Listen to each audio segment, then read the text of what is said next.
guys, thanks for joining me in part 3 of our Simpson Desert September 2022 adventure. In this episode, among other things, we come across a crazy 70 vehicle convoy and some suicidal bike riders, so stay tuned. Day 3 in the desert. Had another good night, offloading all my footage last night and taking a bit of footage comparing the laser lights. Towards the morning got a little bit fresh, I have to say, but yeah, it was still alright. I noticed that with the OS 10 stretcher, I think most people probably see that as a good thing, because the fly is much thicker, which is good for rain and the likes, but it also keeps the light out far more, so I'm getting up much later than I usually get up in the desert, and I don't like that much. I have to set the alarm clock. Saw a little brown snake, but by the time I got the camera out, it was gone. In the morning, close to camp, fairly fresh, not too many flies. Like it. Definitely as closer you come to Birdsville and to the stockyards there and to the cattle, the more flies you have. The further we get west, the less flies. 4 vehicles westbound on the French line.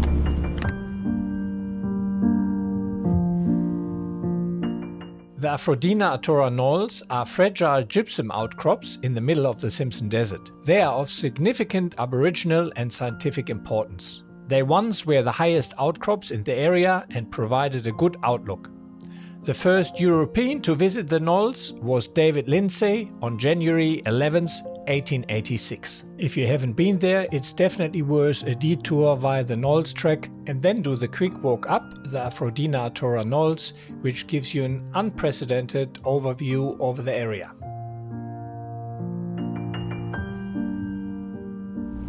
Yeah, an interesting little side note, Stephen Tricky, whose trip this is here, and with an elite vehicle, he actually created the Knolls track in the 80s, or actually not himself, but his party, and it came about by an accident. They actually took a wrong seismic line and had 12 cars in the party, and yeah, that became the Knolls track, which then started appearing on maps. And now we're looking for a blaze tree from Rex Briggs.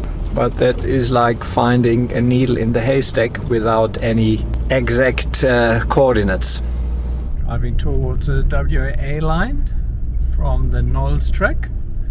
Tried that a few times, but there was always water in the lake. So keen to see whether we managed it today actually. Third time lucky, I guess. This is my third attempt to enter the WAA line from the Knolls track, and twice previously the lake was full of water. Here's an example how it looked in 2016. To be honest, after all the rain we had, I assumed my third attempt would also not work and there would be water in the lake, and I was very surprised to see no water whatsoever. Oh, that is shocking.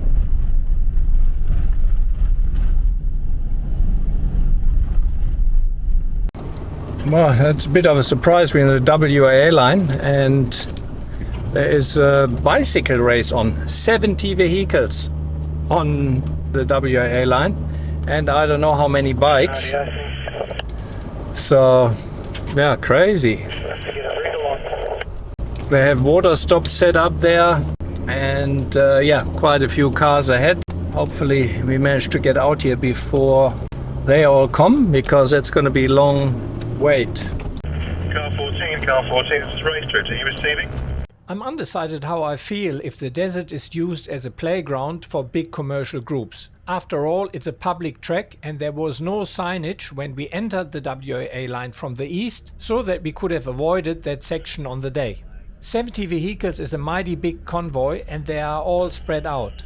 The lead car was miles ahead of the first bikes and no vehicle with a sand flag was close in front of the bikes. The first riders, obviously without sand flags, nearly caused a frontal collision with our lead vehicle, as they were quite ambitious and made a pretty annoyed impression that a four-wheel drive dared to drive on their racetrack. While most riders were polite and friendly and moved out of the track, a few expected a 3.5-ton vehicle to get out of a single-lane track instead of a 20-kilogram bike. A few of their support vehicles also could not make it over some of the easy dunes on the WAA line and spent considerable time on them. So a tip to the organizers: have signage on each side of the leg for the day so people can take alternative lines if they wish to do so.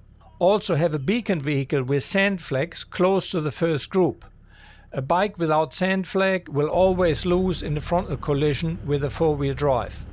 The whole Erabena track to the Lone Gum is just pretty bad corrugation.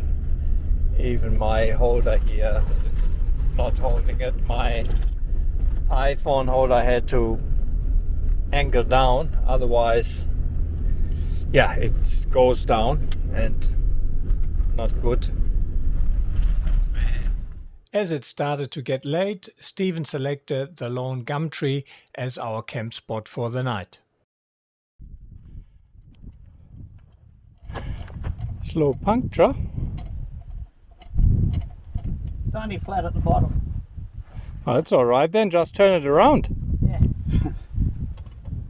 I carry always 2 spray bottles with me for dishwashing. One has a mixture of water and dishwashing detergent and one pure water. The water and dishwashing detergent one is very good in finding leaks in tires, and it's definitely something I do recommend to carry. Once we got that bottle out and sprayed the tire, we quickly found the slow leak. That's it. Decent. If you have locking wheel nuts, it is good to remember to carry the locking tool with you. Terry did, but I have seen instances where people didn't, which made a tire change very difficult. Mild chili con carne, white red quinoa, some chicken breast, fresh frozen, and frozen veggies. Bit interesting mix. I changed actually the quinoa to white rice. So again, chicken, chili con carne, beef or mince, rice, veggies.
Cleaning of the Delter is a bit more involved. That's the only drawback really. Water filter in, wet the filter. stronger one. That's it.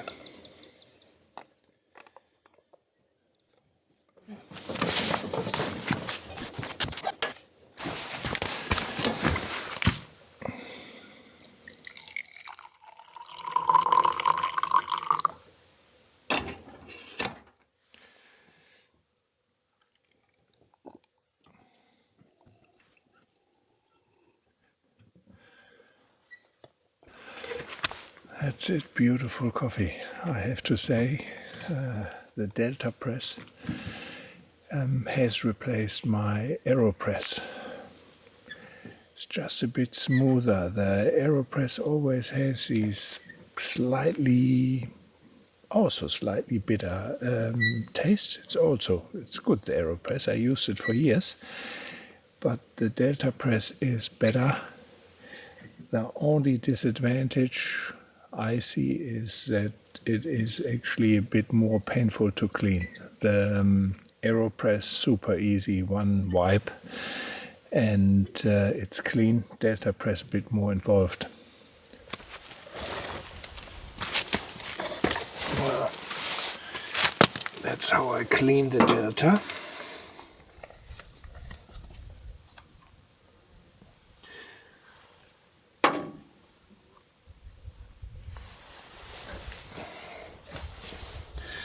Obviously we're going to take that with us. Just use a little bit of the excess water, swirl it around. I made the mistake here at the beginning.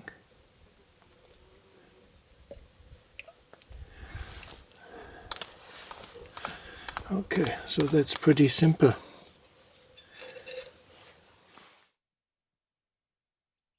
Terry decided to swap the repair tire over for the new one. I personally would recommend continue to drive on the fixed tire, especially with sidewall damage, and see how long it lasts you. Legally, you can't drive tires with a repaired sidewall on the road, and that way at least you get the most out of that tire, and if you should get another puncture, it is in that already fixed tire and not in the new tire. Another glorious day. Good night camp at the Lone Gum Tree. I made the wise decision to take the winter sleeping bag out for the night, the single one. Because it was nice, it was good in that, but I think in my summer one it would have been a bit fresh. First time camped at the Lone Gum Tree and did some nice little astro. Got one or two nice astro shots. Turned out the Milky Way was just above the Lone Gum. So I'll show you some of the pictures here. I always test a few new products which interest me on a trip. This time I carry the latest Bluetti EB3A Live PO4 battery bank with me. While I do not necessarily need a mobile battery bank with my 200 amp hours of DCS Live PO4 under the bonnet, it does come in quite handy. I started carrying a battery bank a few trips ago when I started reviewing a lot of them, as it allows me to set up my desk a bit further away from the car and run and charge my laptop where it is convenient. This is the 5th Bluetti product I'm reviewing, and I'm impressed how they improve and every subsequent unit becomes better and better. One of the significant benefits of the EB3A is that it is a Live PO4 unit. For portable battery banks, Live PO4 is not yet that common. The most other providers run NMC and they have a much shorter lifespan and are not as safe as Live PO4. However, the EB3A with Live PO4 cells has more than 2,500 cycles and therefore should last for years. I still have some of my first reviewed Bluetti units and none has ever failed me. These units certainly has coped with a lot of corrugation on this trip. I so far only found one thing which is slightly annoying, and that is the handle. The thing which really annoys me is this here. You can't really get that handle out. It's always quite an effort. There's no real grip here. That's far too shallow. So that's a bit of a pain. Some of the products I test or give away after I'm finished with them. However, I really like the EB3A and it is very likely a unit I keep. Across country trying to find native well. Stephen planned to visit one of the native wells, Mikiri, which enabled the Wangaguru people in the past to survive in the desert. Lindsay documented 9 of the wells he relied upon to survive in his journals. My good friend Dennis Patel, who visited the Simpson Desert over 60 times, relocated all of the wells over some desert trips in the 1980s. Even to the remaining Wangaguru people who left the desert in 1901 to never to return, the locations were lost over time. The soaks don't have much tourist value as they are only depressions in the sand now. When the Wangaguru people used the soaks, long, narrow tunnels needed to be dug and kept open to reach the water. I have the well locations, however this was Stephen's trip and I was not sure where we would be going and did not bring my notes. Stephen reverse plotted coordinates based on the information available in Lindsay's journals and we hoped that we would find one of the wells. We did know that Dennis Patel in the 80s, when he relocated the wells, blazed a tree not too far away, and that is what we tried to find. Just trying to find a needle in the haystack. Looking for a blaze.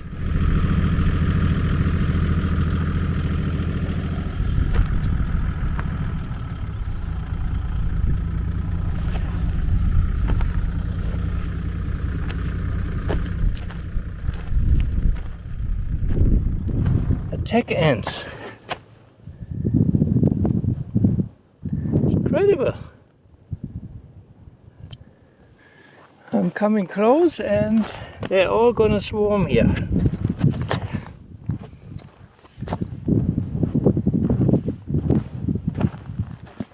Not much luck, but the weather is also not really in our favor. It is very green.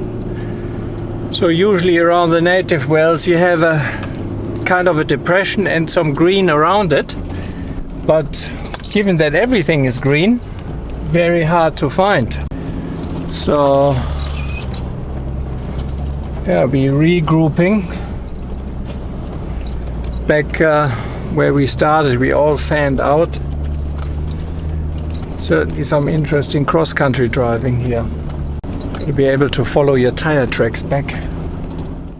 When I later at home compared Stephen's coordinates with my coordinates, he was actually quite accurate in the longitude, but not in the latitude. When going cross-country, it's always good to inspect your tires frequently for stakes. The Nittos have a stronger and stiffer sidewall than the KM3s, and I have to say they have performed much better in sand than I expected. That's how bad the corrugations are. I have to keep a hand on here on my phone holder.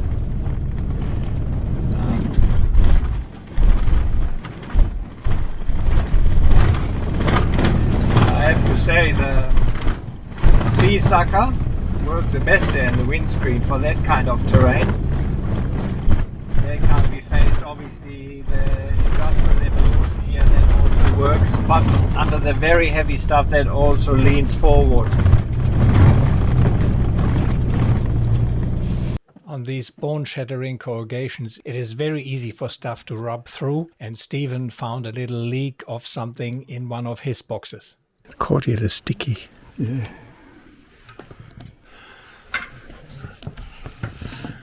Looks green, no? Yeah, it'll be this one. We have a leakage. I wouldn't have found it if I was looking for milk. Do you want a bag? One of the plastic bags or so for the bottle? I need a bag for these. You've still got a shopping bag there. Oh no, look, I've got wet sliders. Oh yeah, yeah, I have one of them as well. Easy. I mean, have a look at this here. It doesn't look like the desert. You hardly see sand. It is so green.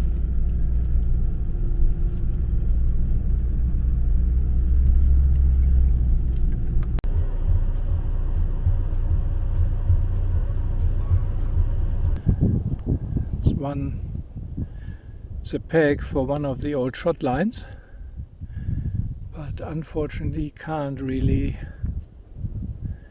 see it anymore. Very faint from the top with the drone, but found Macumba 1. This is the end of this episode. In the next episode, we make our way to the Kilumi oil well, which is a 30-kilometer cross-country trip into the oil well site. This trek has been long abandoned and hasn't been traversed by anyone as far as we could see for a very long time. So guys, thanks for watching. I hope you enjoyed the video. Please keep in mind, this is a self-funded channel, so I would greatly appreciate if you could help me out by sharing, liking and subscribing. And if you can, please consider head over to Patreon or buy me a coffee, and with the equivalent of a cup of coffee or two per month, you can really help me making these videos. Thanks a lot for watching and see you along the treks.